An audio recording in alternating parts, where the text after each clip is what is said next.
This is the house that Kamurai built. Time to get started. Alright, VidCon is done. Disneyland is done. Got to get to San Francisco. I came all the way across this continent. I'm going to make this studio tour. It's not something I normally talk about with people because it usually makes people super uncomfortable, because the adult films industry is not something that everyone's okay with admitting that they have any connection to whatsoever, when statistically the majority of men and the minority of women, honestly, but a significant number nonetheless, watch porn or know something about it. Look, you're aware of it, it's there, a bunch of you are into it, it's fine. But there is one company in particular, kink.com, that has really grown and been very pro-woman, regardless of your perspective about what they do with the starlets. But a lot of the people behind the scenes are involved with the actresses. The actresses help write scenes, female dom, a lot of this. So they know what they're doing. It's not like anyone's getting abused. It mostly seems that the stories like that come from people who didn't know what they were getting into, even though they've watched it, or worse yet, they didn't watch anything from the company they're dealing with, which would almost be a mandate for me. It's like, you're going to sit down and watch something that someone else did. Now you go. But it's so close, even if I've got to drive a few hours, I'm going to go ahead and make it happen and tour their studio. Because the San Francisco Armory is where they shoot, and they do regular tours, and you just have to call and be like, hey, I want to do a tour, and then they put you on the schedule, and hopefully they don't cancel it or anything. I would think it's based on demand, but whatever. But they'll actually show you the sets and everything. You don't necessarily get to meet any starlets, but if they happen to be there, they're there. And that would be a fantastic thing to actually meet some of these actresses, but I'm not expecting it by any means. Too many good things happened to me this weekend, along with a long list of awkward ones, but I think I just want to go do this. I think this is something, since I have the opportunity, I'm going to make the most of it.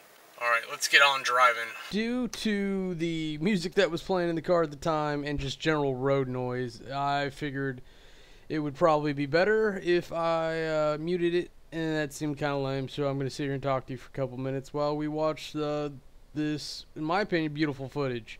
If you've never taken the drive from LA to San Francisco, I suggest you make a day of it. If nothing else, when you finally get to San Francisco, it definitely is worth the look, but most importantly, just be safe. If you're going to make your own video, find a better camera than I have, because this does not do it justice. There's so many pretty rolling hills in the valley, and other than the fear of getting stuck out there, I thought it was really pretty. I kind of grew up in the Midwest where there were hills, but there were also like really big flat places, and then I moved down south where it's mostly rolly hills that are covered in like pine trees, so it doesn't look like this. It's super interesting to see another part of the country and what it looks like, and see no cities around when you're used to big cities. For sure. It's definitely interesting to see how bare these hills are. Because usually when I see things like this, they're actual mountains. And I don't know what they qualify as, but I would say hills just because they're not big slabs of granite. Because over on the East Coast, we've got the Appalachian Mountains, which are pretty much big slabs, and then the Rockies over in the Midwest, just west of wherever I was when I was younger. Those are giant slabs that ran together. So it seems like over in California, with all its nice weather, this is kind of the result here. You should look at that sky. That's a big blue sky, honestly. You don't see that everywhere, and I think the people who are used to seeing that. Hey, so that was one horrendous car ride. After that, I lost track of things. I went a little bit too slow. I was fighting my nav system for signal the whole way. Just every little thing, and I thought I wasn't going to make it, but I finally did. I'm here in San Francisco. I was given a big, beautiful view of the bridges and the ocean as it was coming in. It's wonderful. I wanted to take film, but safety, and it's just not a good thing. And as I got closer and closer downtown, I was sorely reminded of New York City, particularly Brooklyn, I think, and just how dirty and crazy it is here. But now we have bikers who are assholes, so no one cares. If you're walking, they're walking. If anyone's biking, driving, no one gives a shit about anything. And it's really just a mess. I don't really like downtown San Francisco, but that is where the Armory is. I am out in front of the Kink Armory Club filming this, so as long as I don't get mugged, I'll be okay. And this will be a test of how steady I can hold the camera, because this is not a good angle. I really need to get a stick. I want a drone because I'll show you in a minute.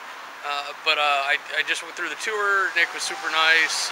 She took us through there, and if you click on the kink.com symbol there, I'll make sure that's the annotation to go to the slideshow, because we weren't allowed to film in there. So kind of had to take some pictures, and I'll piece together later. I'll hope. But I did go in here, check this out. It's kind of a off-site set, but it's open public. It's a normal bar. I asked for a Sprite because I had to go to the airport soon, and dude gave me a Sprite for free. That was so cool. I gave him a $5 tip. He's like, "Do you want change?" I'm like, no, because that's how these guys make their living. I don't drink alcohol. I'm not for alcohol. I don't like spending money on places that enforce that, but he's a cool guy. Super nice of him to even think to do that.